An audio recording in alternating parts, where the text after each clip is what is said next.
Courage is the most important attribute of a great leader.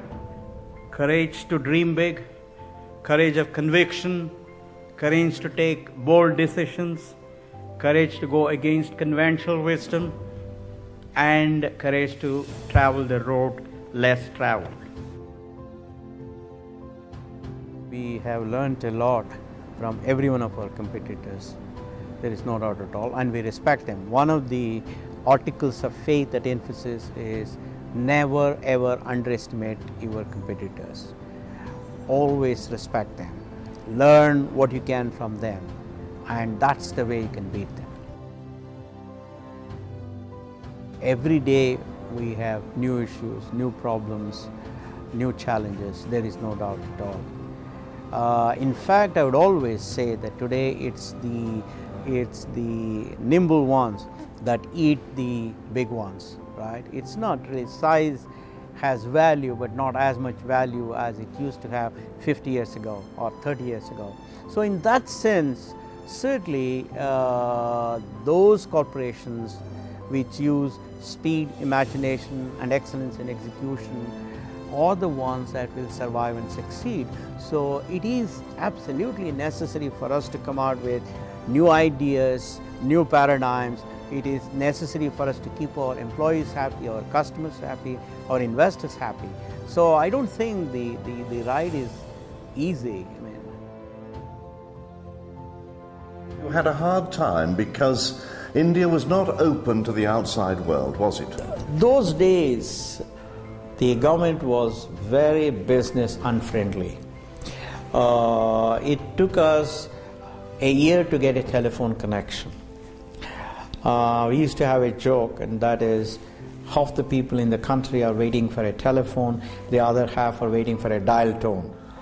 And second, it took us 3 years to get a license to import a computer.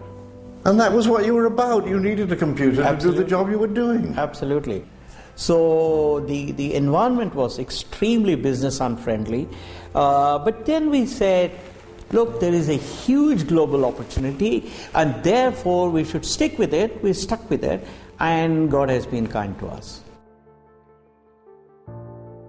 Frankly, I don't think we dreamt that we would come this far. I don't think we dreamt that we would be 92,000 people.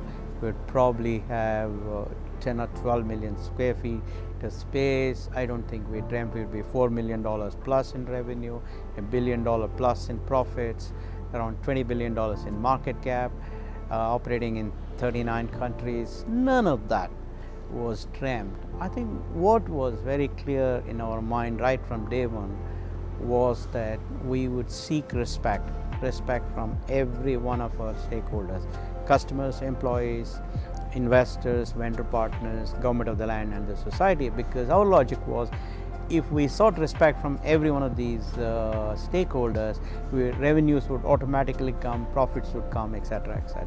You know, that's the part, to be honest, that I don't understand. When you say that you sought respect from all stakeholders and everything else would follow, how do you actually hold that in your hand? How do you grasp at something tangible like respect from stakeholders? How do you break it down into a process so that all of Infosys can identify with it?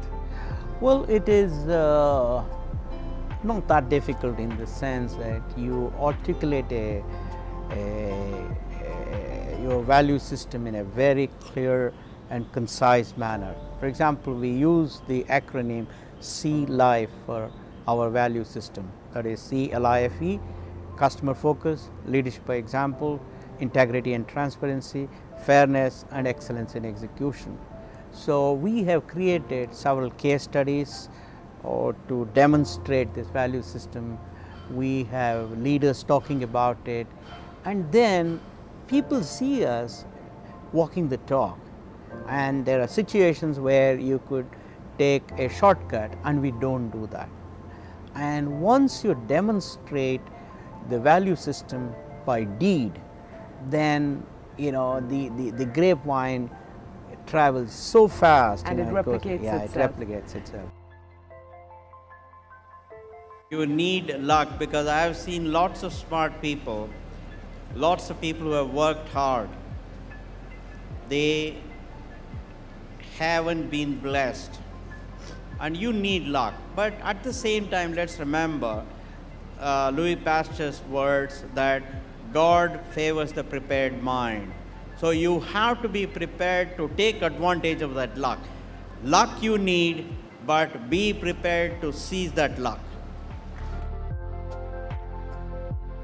While we take our work very seriously, we don't take ourselves very seriously. All these things would bother a person if he or she were to take himself or herself very seriously. So we don't do that. And how does a corporation manage to not take itself so seriously? No, the corporation takes it seriously, but not the individuals. Not the individuals Not within the individuals. corporation. Absolutely. The biggest ingredient for longevity of a corporation is sustaining and enhancing the energy, enthusiasm, confidence, hope and aspirations, dreaming, daring of every employee of the company. To do that, there's only one instrument, and that is leadership. And the primary objective of every leader is to ensure that there is successive generation of leaders. And one of the instruments for doing that is mentoring. Mentoring is a private relationship. It's a voluntary relationship. The mentee chooses the mentor at Infosys. So it's an honest one.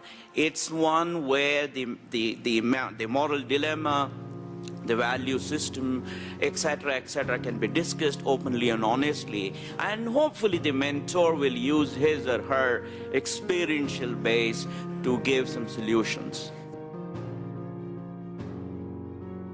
In the beginning, it will be extremely tough, because in a country like India, where there is so much of corruption, but in our time, in the 80s, it used to be a lot more. So the first time, it is very painful. Very costly. You will have to wait, because if you don't agree to what they would want, they would delay your stuff. So my advice to you people is to accept that delay as the cost of doing business ethically. The moment you have said no twice, let me assure you, third time nobody will delay you.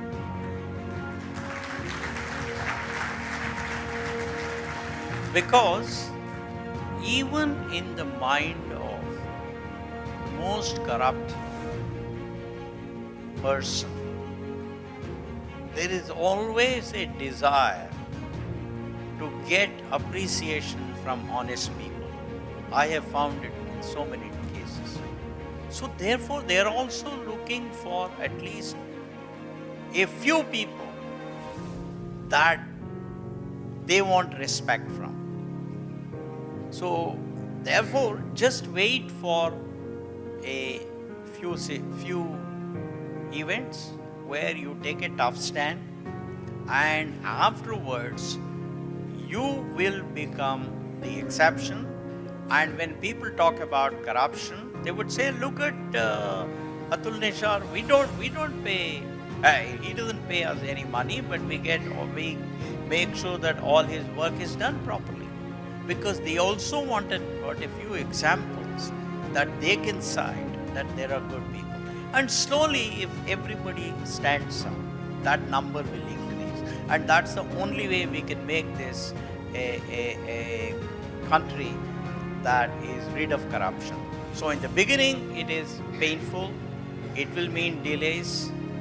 It will mean going to the office n number of times. But simply accept it as cost of doing business, and then later on you will all be very happy that you have stood up.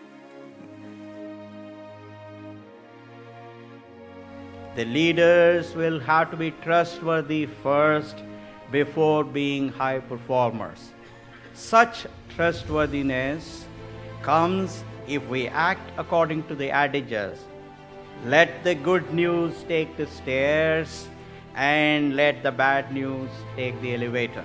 And second, when in doubt, disclose. Thank you very much.